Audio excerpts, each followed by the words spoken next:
দেখি, আপনি বলছিলেন না যে আপনার মতন মানুষ আরো 10 জন দরকার। আমি তো 10 জন দেখি না, আমি তো 1000 জন দেখি। সিরিয়াসলি যারা আমাদেরকে, যারা রাইট, কারণ আপনি দেখতে চান না। না, আমি দেখতে চাই। আপনার আপনি বলে আমি আপনাকে বোঝাচ্ছি না, দ্য সিস্টেম।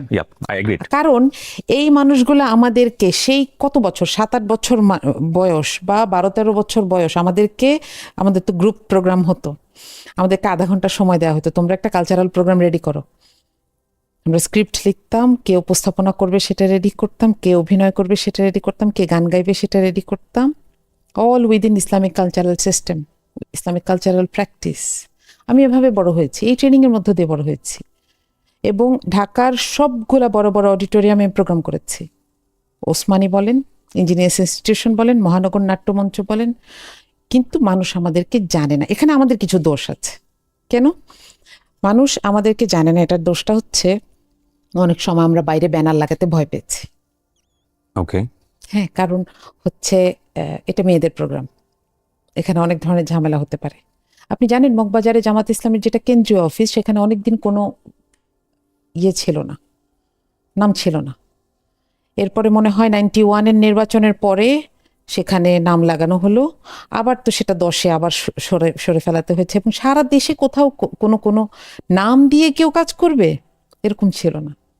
24-এর পরে আমার আম্মু খুব সাহসী মানুষ, আমাদের বাসায় সবসময় প্রোগ্রাম হয়েছে, এই কঠিন অবস্থায় প্রোগ্রাম হচ্ছে, বারবার অনেক ধরনের হুমকি এসছে। একবার তো আমরা বাসা থেকে প্রায় 28 দিন সরে থাকতে হয়েছে, অন্য একটা বাসায় 3টা ফ্যামিলি একসাথে থাকতাম নিরাপত্তার জন্য।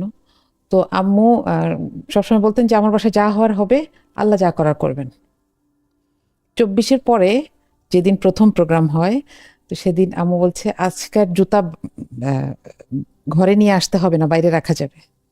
নিয়ম ছিল জুতাটা ঘরে নিয়ে আসতে, বাইরে থেকে বোঝা যায়। হ্যাঁ, তাহলে দেখেন এই অবস্থার মধ্য দিয়ে যেই দলটাকে দীর্ঘ সময় ধরে পার হতে হয়, অলমোস্ট আন্ডারগ্রাউন্ড, তাই না? তাকে তো আমি প্রশ্ন করতে পারি না যে আপনার কিছু নাই কেন। আমাকে তো তার স্টোরিটা তার চোখ দিয়ে দেখতে হবে, বুঝতে হবে। এখন আমি যেটা বলছি, আপনি দেখবেন যে অনেক মানুষের এটাতেও অনেক ঝামেলা হবে যে তোমরা মিথ্যা কথা বলো। আমি আমার জীবনে কোনোদিন মিথ্যা কথা বলি নাই, বিশেষ করে পলিটিক্যাল ফিলসফি নিয়ে মিথ্যা বলার প্রশ্নই আসে না। হ্যাঁ, আমি এটা মানি যে আমাদের অনেক কিছু শুধরাতে হবে, কারণ এটা মানুষের দল। কিন্তু এখানে আমি কি লুকায় কয়দিন থাকতে পারবো? আর এখনকার যুগে আরো অসম্ভব, তাই না? তো সুতরাং সবকিছু মিলে সিচুয়েশনটা এরকম যে I am not ashamed of my philosophy, but sometimes I have to hide this because people will look at me on from another side. হ্যাঁ, আমাকে কোনা করে তাকাবে। এখন তো কিছু অনেক কিছু বলার সাহস পায় না অনেকে, কিন্তু সবসময় তো অবস্থাটা এরকম ছিল। ন্যারেটিভ নির্মাণের ক্ষেত্রে জামাত ইসলামের বিগত 50 বছরের ভূমিকাটা কি? দুইটা জিনিস নিয়ে জানতে চাই। একটা হচ্ছে বাংলাদেশের আপামর জনসাধারণের মধ্যে কারো চিন্তা হচ্ছে দাড়ি টুপি মানে জামাত ইসলাম, এবং সেই জামাত ইসলামের জায়গাটা কিন্তু খুব পজিটিভলি ভাবে দেখা না, সে জামাত ইসলাম করুক আর না করুক। আরেকটা জিনিস সেটা হচ্ছে যে এই যে ন্যারেটিভ একটা নির্মাণ হলো, আপনি বলেন মুক্তিযুদ্ধের বিভিন্ন ছবি থেকে শুরু করে বিভিন্ন জায়গাতে রাজাকার মানে হচ্ছে দাড়ি টুপি লাগিয়ে দেওয়া, যদিও আমরা এখন এসে জানছি যে বিষয়টা ওরকম ছিল না, ইতিহাস এখন সমস্ত কিছুই বের হচ্ছে, বাস ইটস ওকে। কিন্তু কথা হলো it's not okay by the way. So Jamaat ইসলামেরও তো নিজের একটা ভূমিকা ছিল এই জায়গাটাতে। জামাত ইসলাম অনেক কিছু করেছে, আমরা যতদূর জানি। জামাত ইসলাম তাদের নিজের প্রতিষ্ঠান তৈরি করেছে বাংলাদেশে। জামাত ইসলাম এমন একটা সংগঠন তৈরি করেছে যে সংগঠনটা এত পাওয়ারফুল ছাত্র সংগঠন পুরো সাউথ এশিয়ার মধ্যে আছে কিনা সেটা নিয়ে একটা তর্ক বিতর্ক হতে পারে। কিন্তু জামাত ইসলাম ন্যারেটিভ নির্মাণ করার জন্য কি চেষ্টা করেছে বিগত 50 বছরে? কারণ এটা খুব শক্তিশালী একটা জায়গা। আচ্ছা, এখানে একটা বিষয় একটু বলে রাখি, সেটা হচ্ছে যে দেখেন আমাদের দেশে এখনো মিডিয়া, কালচারাল ডেফিনেশনস এবং কালচারাল নো ওয়ার্ডস, এগুলো কাদের হাতে? যারা এমন একটা বামপন্থীদের কিন্তু ফিলসফিটা খারাপ না হয়তো, যে তারা সবার জন্য সমান চাচ্ছে, আপনার শুনলে মনে হবে যে এটাই তো হওয়া উচিত, কিন্তু এইটা থেকে তারা ইসলাম বিদ্বেষের জায়গায় চলে যায়। তো কালচার আর ইসলাম দুইটাকে একদম মুখোমুখি রাখা হয়েছে। হ্যাঁ, এবং এটার কারণেই তারা ইসলামকে যেই স্ট্রাকচারালি প্রতিষ্ঠিত করার চেষ্টা করবে, ওরা তার বিরুদ্ধে দাঁড়াবে। এই এস্টাবলিশমেন্ট, রাইট? আপনি যেটা প্রথম কথা বললেন যে বাংলাদেশে এটা শুধু আছে না, এটা প্রকটভাবে আছে। দাড়ি টুপি মানেই জামাত, এবং বাই দ্য ওয়ে তাইলে তো রবীন্দ্রনাথ জামাত, তাই না? এবং দাড়ি জামাত এবং টুপির আহলে নামে হাদিস, যা কারণ দাড়ি ছেড়ে দিয়েছে। দাড়ি টুপির I'm sorry. নামে যা করা হচ্ছে সব জামাত। আমাকে একটা জায়গায় সরাসরি জিজ্ঞেস করা হলো, আপনারা প্রথম আলো, ডেইলি স্টার হামলা করেছেন, ভেঙেছেন। আমি বলছি রিয়েলি? তাহলে ধরেন নাই কেন? ধরেন, অ্যারেস্ট করেন, সব সিসি ক্যামেরায় আছে। I challenge you. ওখানে জামাতের কোনো কর্মী ছিল না। না মানে যদি থাকে তাহলে ধরেন। আমি চাই আমার দলের সেই কর্মীটা যে বেলাইন হয়ে গেছে সে সাইজ হোক। জামাত আমাকে কখনো ইনস্ট্রাকশন দেন, তাই না? এবং এখানে এসেই আসলে আমাদের ফাইটটা কত দিকে জানেন? একদিকে আমাকে আপনি বলবেন, আপনি মানে আপনি না, আপনি বলবেন যে আপনি জামাত, আপনি খারাপ, আপনি হিজাব পরেন কারণ আপনি দেখতে ভালো না, আর আপনি তলে তলে লুকায় লুকায় অস্ত্র নিয়ে ঘোরেন। আবার আরেকজন এসে আমাকে বলবে আপনি মডারেট। মোডারেট ইসলাম করেন। হ্যাঁ। Correct correct. আমার নেক্সট কোশ্চেনই আসতেছে ওই জায়গাটায়, বাই দ্য ওয়ে। তাহলে আল্লাহ, আমার না সবসময় এটা অবাক লাগতো। আমি ছোটবেলায় যে হাদিসটা পড়েছি যে মধ্যম পন্থাই সর্বোত্তম পন্থা, আমার মনে হতো এটা আবার বলে দেওয়ার কি হলো। কিন্তু এখন অবস্থাটা কি জানেন? এখন মধ্যম পন্থাটা সবচেয়ে কঠিন পন্থা, এবং এটা কি আল্লাহ এই জন্যই মনে হয় সর্বোত্তম বলছেন যে এটাতে টিকে থাকা খুব কঠিন। খুবই কঠিন। Extremism is very much popular. আপনি আজকে বলেন, আপনার এই প্রোগ্রাম থেকে আমি বলি যে আজকে থেকে আপনারা যারা হিজাব ছাড়া কোনো মহিলাকে দেখবেন, খুবই খুশি হবে মানুষ, কারেক্ট। খুব খুশি হবে। কিন্তু আমি যখন ডাকসুর প্রোগ্রামে গিয়ে বলেছি যে বাংলাদেশে আপনি যাই করেন না কেন সবাই থাকবে, সব ড্রেসের মানুষ থাকবে, আপনাকে সহ্য করতে হবে, এটা আবার কারো পছন্দ হয় নাই। বলছে উনি কি ইসলাম জানেন না, উনি ইসলাম পড়ে নাই, ইসলামে এই আছে সেই আছে, মানে ট্রলের শেষ নাই। এই মধ্যমপন্থার জায়গাটা থেকেই কি জামাতে ইসলামের বর্তমান যিনি আমির, মাননীয় সংসদ সদস্য, বিরোধী দলীয় নেতা, তিনি কি শহীদ মিনারে যেতে পারেন? শহীদ মিনারে যেতে আসলে ঝামেলাটা কি? শহীদ মিনারে যে এটা তো ইসলামের সঙ্গে ভয়ঙ্কর রকমভাবে সাংঘর্ষিক, আমি যদি ভুল না বলে থাকি। কেউ যদি পূজার জন্য যায়, কেউ যদি সেখানে গিয়ে মাথা নত করে, এবং কেউ যদি এটা মনে করে, মনের তার বিন্দু মাত্র থাকে যে এখানে এসে আমি শহীদের সাথে, শহীদের কোনো উপকার হচ্ছে, বাসায় বসে এই দোয়াটা করলে শহীদের এই উপকারটা হইতো না, এটা দুইটা জিনিস, একটা অ্যাক্ট, একটা চিন্তা। অ্যাক্ট হচ্ছে ওখানে গিয়ে কেউ সেজদা করবে না, ওখানে গিয়ে মাথা নোয়াবে না। আর দুই হচ্ছে ওখানে গিয়ে শহীদের মর্যাদা পালন হচ্ছে কিনা, বা মর্যাদা বাড়ছে কিনা, শহীদকে আমার কথা শুনতে পাচ্ছেন কিনা, এটা ইস্যু। এই চিন্তার জায়গাটা থেকে যদি কেউ ক্লিয়ার থাকেন, এবং দেখেন এর আগে 2001-এও কিন্তু এটা হয়েছে যে সরকারিভাবে একটা ডেলিগেশন যেতে হচ্ছে, এটা সিস্টেম এখন পর্যন্ত, যেটাকে আমি এখনো বদলাতে পারি নাই, সেটার মধ্যে হারামটুকুকে বাদ দিয়ে আমি বাকিটাকে পালন করছি, এটার মধ্যে তো আমি কোনো প্রবলেম দেখছি না। তার মানে জামাত ইসলাম যদি ক্ষমতায় যায় তাহলে এটা চাওয়া বন্ধ করে দিবে? এখন এটা একটা অনেক বড় প্রশ্ন। জামাত যদি ক্ষমতায় যায়, একটা দেশে কে কে ক্ষমতায় যায়? গণতান্ত্রিক দেশে যে মানুষের অপিনিয়ন, ম্যাক্সিমাম মানুষের অপিনিয়ন নিয়ে আসে, অথবা সংখ্যাগরিষ্ঠ, তাই না? সংখ্যাগরিষ্ঠ মানুষের অপিনিয়ন নিয়ে যখন কেউ নিয়মতান্ত্রিকভাবে বেশি এমপি থাকে তাদের, তারা হচ্ছে সরকারে যায়, তারা কিভাবে ডিসিশন নেয়? তারা কি একদিনে গিয়ে বলে আজকে থেকে এটা হারাম? ইসলাম কখনোই এটা না। কারণ রাসূল সাল্লাল্লাহু আলাইহি ওয়াসাল্লাম নিজেই পর্দার বিধান ধাপে ধাপে এসেছে, মদ নিষিদ্ধের বিধান ধাপে ধাপে এসেছে।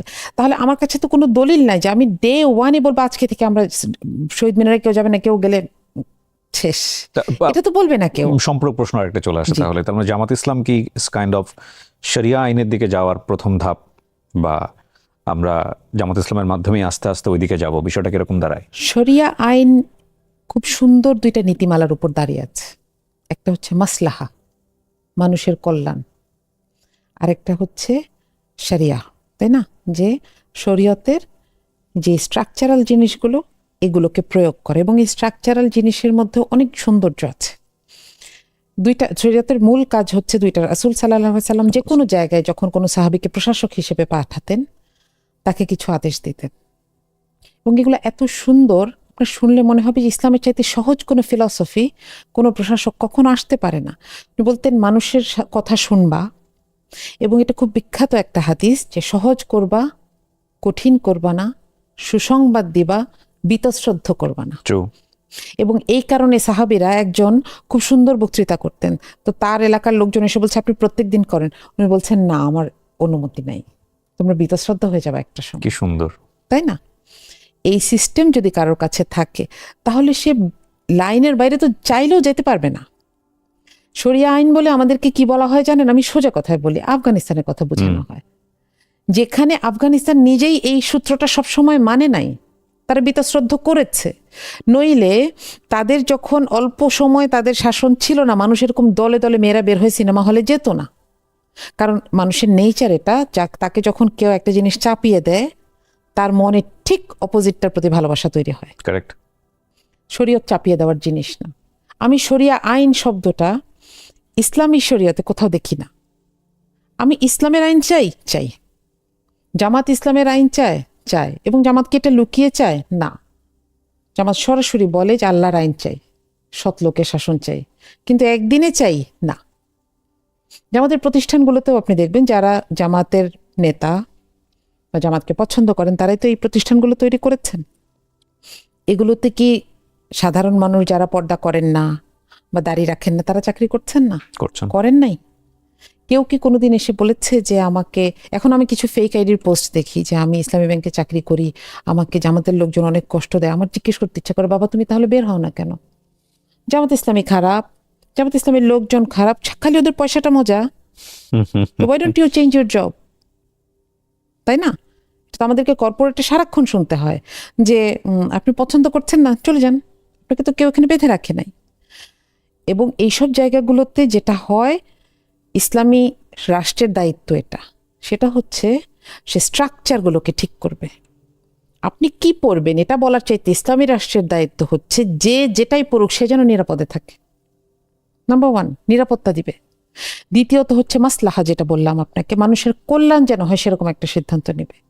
আজকে আপনি বললেন যে সবাই, আর কেউ কলা খাবেন না, সবাই খেজুর খাবেন, এটা তো আমার জনগণের জন্য কল্যাণ না, আমার কৃষি পণ্যের জন্য কল্যাণ না। এবং এই যে লোকাল কালচারের সাথে ইসলামকে মিলিয়ে পালন করা, যেন ইসলামের বেসিক্স নষ্ট না হয়, এটা খুব গুরুত্বপূর্ণ একটা অংশ শরীয়তে। এই এতগুলো কথা কেন বললাম? যে শরিয়া আইন বলে আমাদেরকে যে জুজুটার ভয় দেখানো হয় সেটার আসলে কিন্তু কোনো অস্তিত্ব নাই। আমরা একটা দেশকে আসলে মনে মনে টার্গেট করি যে এই দেশটার মতন আমাদের উপর এরকম চাপাই দিবে। এবং এটার জন্য কিন্তু আপনি জানেন আমি খালেদ হোসাইনির বইটা পড়ি, বইগুলো পড়েছি, ওই যে কাইট রানার বা 1000 স্প্লেন্ডিড সানস, অথবা ধরেন ইরানের একজন, আমি ভুলে গেছি নাম, উনি যে ইরান থেকে চলে এসছেন, অথবা সারানিক ভার্সেসের কথা বলছেন আপনি? না, ইরানের একজন মহিলা, উনি ফরগট হার নেম। অথবা ধরেন আপনি যদি একটা মুভি দেখেন, ওই যে নট উইদাউট মাই ডটার, হ্যাঁ, এগুলো দেখেন আপনার মনে হবে ওরে খোদা, শরিয়া আইন কি খারাপ জিনিস। শরিয়া আইনকে একটা মানুষ বুঝে নাই, সে তার স্ত্রীর উপরে জোর করে তার স্ত্রীর অধিকার হরণ করেছে। সে ওই দেশের মানুষ দেখে আমি ওই দেশের সমস্তটা শরিয়া আইনকে চ্যালেঞ্জ করব, এটা তো কোনো পাগলেও করবে না। কিন্তু ইসলামের বেলায় আমরা এটা বারবার করি, কারণ আমাদেরকে ওই যে এস্টাবলিশমেন্টের কথা বলছি, যারা আসলে ইসলামকে পছন্দ করে না তারা চায় না যে ইসলামের এই সৌন্দর্যগুলো মানুষ জানুক। ইভেন আমার মনে হয় তারাও জানে না, কারণ আমি আমার জীবনে এরকম অনেক মানুষের সাথে কথা বলেছি, আইডিয়া শেয়ার করেছি, তারা বলছেন বুঝাই যায় না আপা আপনারাও ওইভাবে চিন্তা করেন। এখন আপনি যে কথাটা বললেন এটা হয়তো আজকে 2-4-5 লাখ মানুষের কাছে এটা যাবে। বিগত 50 বছরে জামাত ইসলামের অনেক কিছু কাজ করার ছিল। আমার কাছে কেন জানি মনে হয় যে না, এই মেসেজগুলো তো কখনো, ইভেন আজকে সোশ্যাল মিডিয়ার যুগ, আমি যদি বলি বিগত 10 বছরে, সেখানেও কিন্তু খুব স্ট্রং ছিলেন না আপনারা। এখন এটা তো আপনি এভাবে বলছেন, বাকিরা তো এভাবে বলে না, বলে যে আমরা নাকি দুনিয়ার বট ভাড়া করে সোশ্যাল মিডিয়ায় ভরায় রাখছি। ওকে, তাই না? এখন দেখেন, একটা প্রযুক্তি আপনার কাছে আসলে সেটাকে বুঝতে কিন্তু সময় লাগে। যে দল বিগত 50 বছরে খুব ভালোভাবে শক্তিশালী একটা অর্থনীতির উপর দাঁড়িয়েছে সাংগঠনিকভাবে, তাদের ওই অর্থনৈতিক জায়গাটা পঙ্গু করে দিলে আলটিমেটলি হয়তো তারা একটা বিপদে পড়বে। ডেফিনেটলি একটা ইফেক্ট তো পড়ছেই, কারণ দিগন্ত টেলিভিশনের ক্ষেত্রে আপনি যে উদাহরণটা দিলেন সেটা যদি ছোট ছোট ছোট করে বিভিন্ন জায়গাতে পড়ে, তাহলে এটা জামাত ইসলামের জন্য কতখানি চ্যালেঞ্জিং। তারা এটাকে মনে করেন যে অর্থায়ন বন্ধ হয়ে গেলে, এটা আসলে মনে হয় হার্টের মতন, যে হার্টবিট বন্ধ করে দিতে পারলে এই দলটা আর বাঁচবে না, তাহলে তো 17তেই শেষ হয়ে যেত, তাই না? আপনি দেখেছেন যে 24-এ আমাদের মানুষ কিভাবে পকেটের পয়সা, কেউ ফ্ল্যাট বিক্রি করে পয়সা দিয়েছেন। আমি একজনের কথা জানি, তিনি আর্লি রিটায়ারমেন্টে চলে গেছেন সরকারি চাকরি থেকে, কারণ তিনি কিছু বেনিফিট পাবেন, সেটা পুরোটা 24-এ নির্বাচনে দিয়ে দিয়েছেন। হ্যাঁ, তো এইটাকে আপনি কি দিয়ে মাপবেন? এইটাকে তো আর আর আপনি কি দিয়ে বুঝাবেন কাউকে? এই জায়গা তো আর কেউ বুঝবে না। যেই দলটা দেখে তারা একবেলা একটা মিছিল করতে হলেও 200 টাকার একটা বিরিয়ানির প্যাকেট দিতে হয়, তাকে আপনি কিছুতে বোঝাতে পারবেন না যে এখানে উল্টা মানুষ পকেটে পয়সা দিয়ে এসেছে। নেভার। আমরা এটা আপনি একটা লাইভ দেখতে পারেন। অর্থমন্ত্রী বলছিলেন যে ঋণ তো সবারই থাকে, ঋণ খেলাপিদের পক্ষ হয়ে সাফাই গাইতে গিয়ে তো আমরা সংসদে আমাদের অনেকেই আমরা হাত তুললাম যে আমাদের ঋণ নাই। ওনার মুখ হা হয়ে গেছে লিটারেলি। উনি বলছিলেন তাহলে আপনারা ব্যাংক করেছেন কেন? আপনাদের ঋণ নাই? কারণ বলছি না, ঋণ তো নাই, ঋণ করে ঘি খাবো কেন আমি মরে গেলে, তাই না?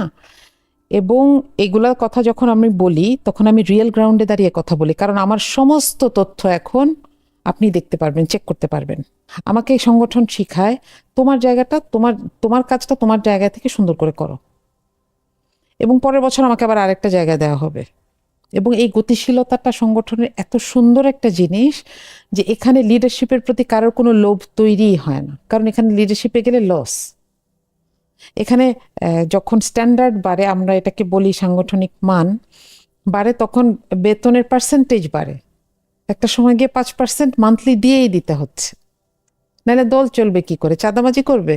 সেটা তো করবো না। না, ছাত্র শিবির তো নিজেরা চাঁদা দেয়, এটা তো আমার মনে হয় বাংলাদেশের সব মানুষই জানে। ওখানে দল করতে হলে একটা নির্দিষ্ট পরিমাণ চাঁদা থাকে, দিতে হয়, এবং ওরা আমাদের কাছ থেকে নেয়, ওরা মুরব্বীদের কাছ থেকে নেয়। হ্যাঁ। প্রতিদিনের ব্রেকফাস্টে আমি রাখি অল টাইম ব্রেড দিয়ে তৈরি হেলদি অ্যান্ড টেস্টি সব খাবার। All time bread, all time healthy life.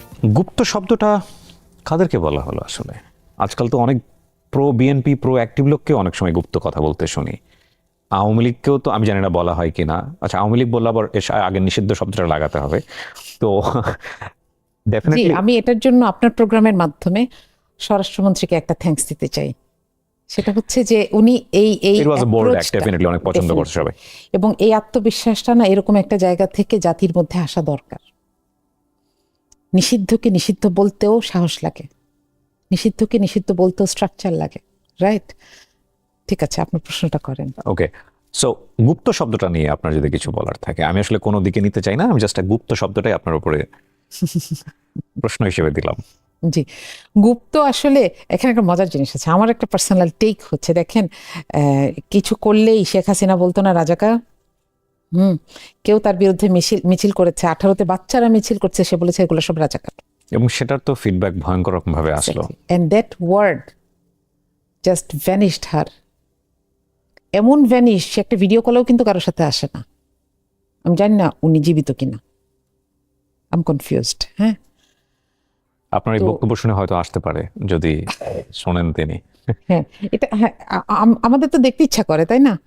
কোথায় গেলেন, কেমন আছেন, কি অবস্থায় আছেন, এই যে শুনি যে চলে আসবে 12টায়, শুনি 12টায় জানালে 1টায় চলে আসবে, যেতে পারবে কিনা মানুষজন, আসে না তো। হ্যাঁ, আসা তো দরকার, তাকে তো বিচার ব্যবস্থা ফেস করতে হবে, এটা এটা তারই দেশ, হোয়াট এভার। তো আমি যেটা বলছিলাম যে এই এক একটা শব্দের রাজনীতি কিন্তু খুব ভয়ঙ্কর। ট্রু। গুপ্ত শব্দটাকে ব্যবহার করা হলো জামাত শিবিরের বিরুদ্ধে, বিশেষ করে শিবিরের বিরুদ্ধে। শিবিরের সিনারিওটা কি ছিল?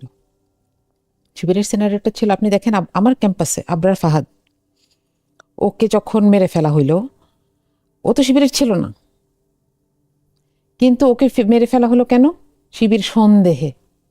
তাও ও কি দেশ বিরোধী মানে সরকার বিরোধী কথা বলেছিল? না, ভারত বিরোধী কথা বলেছিল। তাহলে ভারত বিরোধী যারা তারাই শিবির, যারাই শিবির তারাই ভারত বিরোধী। আলহামদুলিল্লাহ, দ্যাটস এ ভেরি গুড, আমি বলবো যে এটা এটা একটা অনেক বড় স্বীকৃতি। অনেক বড় স্বীকৃতি। দেখেন, এই জায়গায় একটা ছেলে যে এলাকায় শিবির করে আসছে, সে এসে বুয়েটে ভর্তি হয়েছে, সে আপনাকে পরিচয় দিবে? ওকে ভূতে পাইছে? প্রসেসগুলা কিরকম? এখানে আমি দুইটা আসপেক্ট নিয়ে কথা বলবো। এটা নিয়ে আসলে লম্বা সময় কথা বলা যায়। একটা হচ্ছে শিবিরের রাজনীতিটা আসলে কি, শিবির কি করে যেটা গুপ্ত থেকে করা যায়। গুপ্ত কিন্তু ছাত্রদল ছাত্রলীগ কোনোদিন থাকতে পারবে না। I can challenge them. কারণটা কি? তাদের কি যে চাঁদাবাজি দিয়ে টিকে থাকতে হয়? এই চাঁদা মানুষ কেন দেয়? ভয় পেয়ে দেয়। তো যে গুপ্ত, যার পরিচয় নেই, তাকে তো মানুষ ভয় পাবে না। এথিক্যাল গ্রাউন্ডটাও তো ওই রকম ভাবে স্ট্রং করার সুযোগ নাই। না, তাহলে শিবির লুকায় লুকায় করেটা কি? কমিউনিস্ট পার্টির ছেলেরা লুকায় লুকায় করেছিলটা কি যখন আন্ডারগ্রাউন্ড ছিল? তারা আদর্শের কথা বলে, তাই তো। এবং কোরআন পড়িয়েছে। একজন নামাজ পড়ে কিনা এটা দেখেছি আমি জাহাঙ্গীরনগরে, এটাও শুনেছি। আমার কাছে বেশ কিছু জন ওই যে টাকা নিতে আসতো, ওরা বলতো যে আপু ক্যাম্পাসে তো নামাজ পড়তে পারি না। বের হয়ে এসে বাস স্ট্যান্ডে কর্মচারীরা নামাজ পড়ে, এরকম একটা জায়গা ছিল, ওখানে নামাজ পড়তো। কিন্তু এই ছেলেটাই আবার পরে যখন বিসিএস দিয়েছে, সে ভাইভাতে বাদ পড়েছে, ডিজিএফআই ওইটা বের করেছে খুঁজে, যে ও কর্মচারীদের মসজিদটাতে নামাজ পড়ত। হ্যাঁ, তো একটা ছেলে নিজেকে কোন সাহসে পরিচয় দিবে? সে কি করে? ভাইদের সাথে এসে হয়তো কেউ পরিচয় দেয়, অথবা কারোর পছন্দ হইলো, সে হয়তো এলাকা থেকে শিবিরকে জেনে আসে নাই, কোনো একটা মানুষকে তার পছন্দ, সে বই টই পড়েছে, কোরআন পড়েছে, মিছিল টিছিলের তো প্রশ্নই ওঠে না। ঢাকা ইউনিভার্সিটিতে 90 থেকে আপনি জানেন যে সমস্ত দল একমত ছিল যে শিবিরকে উঠতে দেওয়া যাবে না। 24-এর নির্বাচনে কিন্তু যখন আবিদ আসে সাদিকের কাছে, সাদিক কায়েমের কাছে, ও জানতো এটা শিবিরের সভাপতি। হ্যাঁ, বলেছে সে। এটা সে নিজেও স্বীকার করেছে। তার মানে হচ্ছে আমি চরিত্র লুকিয়ে আরেকটা কিছু হয়ে যাই নাই, আমি জাস্ট আমাকে প্রকাশ করতে পারি নাই। এবার দ্বিতীয় আসপেক্টটা বলি। পৃথিবীর সমস্ত আন্দোলনে আপনি দেখবেন যে যারা এরকম আন্ডারগ্রাউন্ড থেকে মুক্তির আন্দোলন করে, মুক্তিটা যখন অর্জিত হয় তাদেরকে গ্লোরিফাই করা হয়। আমাদের দেশে এটা উল্টো হয়ে গেছে। আমরা এটা বুঝতে চেষ্টা করি নাই যে এদের ভেতরে কি ছিল যার কারণে এটা লুকিয়েছিল। এরা লুকিয়েছিল, কিন্তু ফ্ল্যাশ মবের মতন এরা মিছিল করেছে, ঢাকায় মিছিল করেছে, অ্যারেস্ট হয়েছে অন্তত মাসে 20 জন। আমাদের সিস্টেমটা ছিল ছেলেরা তো যেতে পারতেন না, কারণ অনেক সময় এরকম হয়েছে যে ছোট ভাই অ্যারেস্ট হয়েছে, বড় ভাই খবর নিতে গিয়েছে, ওকেও অ্যারেস্ট করে রেখে গিয়েছে। তো আমরা অনেক সময় খাবার দিতে যাইতাম। ধরেন লোকাল থানায় কয়েকটা ভাই আসছে, আমরা খবর পেয়েছি, ছেলেরাই জানিয়েছে যে আপা আমাদের মেস থেকে ধরে নিয়ে গেছে, এদেরকে একটু খাবার দিয়ে আসেন। তো ওই সব ওখানে আবার প্যাকেটে করে, বক্সে করে খাবার দেওয়া যায় না, পলিথিনে করে খাবার দিতে হয়। তো আমরা দেখতে গেছি। এবং বিশ্বাস করবেন না যে এক পাশে হাজতে ওই ছিনতাইকারীটারি এরা, আরেক পাশে আমাদের বাচ্চাগুলা, এগুলোকে দেখলে না বোঝা যায় তো এরা আলাদা। তাহলে আমি কোন লেভেলের অকৃতজ্ঞ যে দেশটা যখন আলোর মুখ দেখলো আমি ওকে গুপ্ত বলতে শুরু করলাম। এবং এর মধ্যে অনেক ছেলে এরকম ছিল যে হচ্ছে হয়তো মেসে থাকে কিন্তু জানে না এটা ভাইরা যে শিবির করে, সে একসাথে অ্যারেস্ট হয়ে গেছে এবং এরপরে সে দেশ ছেড়েই চলে গেছে এই রাগে বা এই অপমানে। তাহলে এই সবগুলো হিস্ট্রিকে আমরা ভুলে গেলাম। 24 আমাদেরকে এটা যদি শিখায়, অথবা যদি আমাদেরকে এটা শিখাইতে না পারে যে how to glorify your heroes, real heroes, there will be another 24 ahead.